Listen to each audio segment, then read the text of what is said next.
Hello all, it's the Mad Racket Scientist. I'm going to be talking while stringing, and today we're going to be diving into what type of stringing machine is the most accurate and why. So first we're going to go into the pros of each machine and why it's good. So my first machine I'm going to recommend is this one. It is a electric lockout machine. What's going to happen is it's going to be very fast. It's going to be very reliable as long as you calibrate it every 2 weeks. It is electric, so you have to plug it in. And yeah, that's electric string machine. As long as you know what you're doing, it'll give you a good result. So the second machine style is called a lockout machine.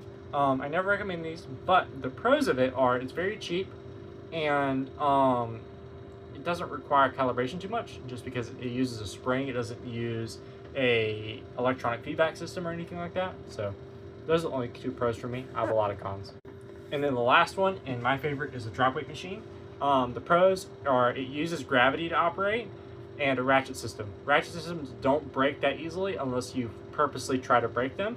And on top of that, gravity never needs to be calibrated. So once you buy the drop weight and once you make sure it's actually pulling what it says it's pulling, it's going to pull that for its entire life. When the ratchet fails, you won't be able to string your racket anyway. So what's the point of even worrying about it? Now, on top of that too, they're cheaper. I got mine for about $800, brain spanking new, and it's 6-point mounting. So it has all the things I needed for my USRSA MRT certification. And on top of that, it's just a really good machine. Now for the cons. So the cons of an electrical machine is it's heavy as all get out. It costs anywhere from $1,000 to $8,000 to buy. They're stupid expensive. And on top of that, any part you're gonna buy, most of the time, by the time you need that part, it's not gonna be made anymore. So the part's gonna be crazy expensive too. Now for a lockout machine, this is the one I have the most cons for.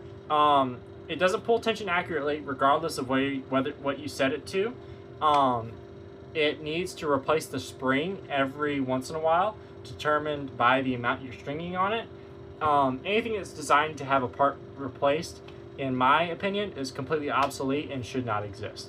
Now on top of that too, when you do pull your tension, even if it's calibrated correctly and the spring's good, you pull it and then it'll drop tension immediately. Not effective. And the last machine type is going to be drop weight machine. The only cons of this are because it's cheaper, sometimes manufacturers leave out the extra mounting system brackets, so they will try to sell you a 2-point instead of a 6. Always go for the 6. The extra couple $100 is much worth it, especially since with a 2 you risk breaking your frames and warping them beyond repair. Also in the first one I noticed I actually said electric lockout. It's actually electric constant pull. So anyway, cheers, have a good one.